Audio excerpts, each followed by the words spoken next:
Police मुख्यालय द्वारा चलाए गए अभियान साइबर शील्ड में साइबर सेल पश्चिम एवं जिला पश्चिम के पुलिस थानों द्वारा 154 मोबाइल बरामद कर फरियादियों को लौटाए गए, जिनकी अनुमानित कीमत 40 लाख रुपए बताई जा रही है।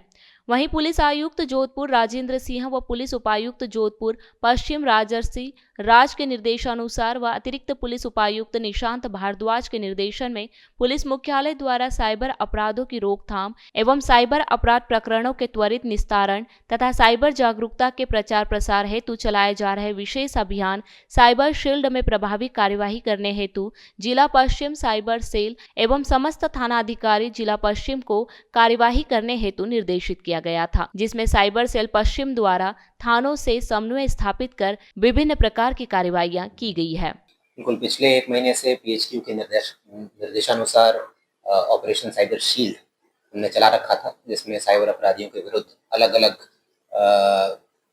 अलग अलग पार्ट्स में अलग अलग दिशाओं में हम कार्रवाई कर रहे थे। इसमें हमने करीब पिछले 1 महीने में थाने वाइज स्पेशल टीम का गठन करके 154 मोबाइल फ़ोन्स जो CIR पोर्टल के माध्यम से जिनके मोबाइल फ़ोन्स गुम हुए थे, उनको हमने ट्रेस किया और इन 154 मोबाइल फ़ोन्स की अनुमानित कीमत करीब 40 लाख रुपए है मार्केट में। और इसके अलावा मैं बताना चाहूँगा कि साइबर शील्ड के अंदर ही पिछले 1 महीने में हमने करीब 4 प्रकरण दर्ज करके 7 करोड़ रुपए जो फ्रॉड हुआ था उसका भी खुलासा किया था अभी कुछ दिन पहले, जिसमें 2 फर्जी कॉल सेंटर्स और 1 ब्लैकमेल करने वाले गिरोह का हमने पर्दाफाश किया था। इसके अलावा साइबर शील्ड के अंदर हमने पिछले 1 महीने में करीब 45 लाख रुपए जो साइबर फ्रॉड हुआ है जिनके साथ 45 लाख रुपए राशि होल्ड करवाई है और इनमें से करीब 22 लाख रुपए परिवादियों को वापस भी दिलवा चुके हैं अकाउंट को अनफ्रीज कराकर। इसके अलावा पिछले 1 महीने में हमने करीब 2300 से ऊपर जो साइबर क्राइम से संबंधित जो परिवाद थे 1930 पोर्टल पर, उसका हमने निस्तारण किया है। करीब 1006 संदिग्ध IMEI नंबर और 371 संदिग्ध मोबाइल नंबर, इनको हमने ब्लॉक कराया है, जो कि प्रतिबिंब पोर्टल पर हमारे पास सूचना आती है कि भाई ये प्रतिबिंब पोर्टल है और एक JMIS पोर्टल है, 2 पोर्टल है। तो इन 2 पोर्टल्स पर संदिग्ध मोबाइल नंबर्स के बारे में और संदिग्ध जो हॉटस्पॉट्स हैं साइबर क्राइम से संबंधित, इनकी सूचना आती है। इसके आधार पर हमने 1006 IMEI नंबर और 371 मोबाइल नंबर ब्लॉक कराए हैं। और जन जागरूकता को लेकर भी हमने काफ़ी पिछले 1 महीने में काम किया है।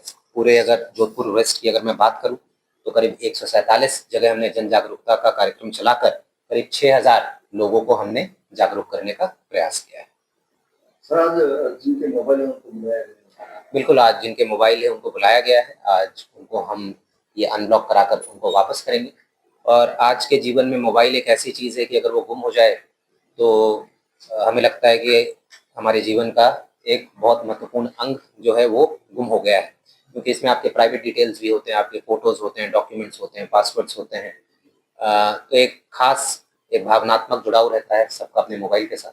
तो अपना प्रयास है कि इसी तरह की कार्रवाई हम करके जितने लोगों को उनकी मोबाइल वापस दिला सके, भविष्य में भी हम प्रयासरत रहेंगे। सर, ये सिम ब्लॉक करवाने का और ये जो प्रोसेस है इसमें कितना टाइम लग रहा है, क्योंकि अभी भी ये चीज़ तो कंटिन्यू जारी रहेगी और रह भी रही है, तो इसमें इस प्रोसेस में कितना टाइम लगता है सिम बंद? इसमें मैं बताना चाहूँगा कि कुछ दिन पहले ही जो कानून था और जो रूल्स रेगुलेशंस बने हुए थे उसमें संशोधन किया गया है और अब डिस्ट्रिक्ट लेवल पर मतलब SP के लेवल पर हमें ये पावर दिया गया है कि हम IMEI नंबर और सिम को हम ब्लॉक करा सकते हैं। पहले हमें प्रपोजल ऊपर भेजना पड़ता था, सेंट्रल गवर्नमेंट लेवल तक जाता था, फिर वहाँ से फिर आता था।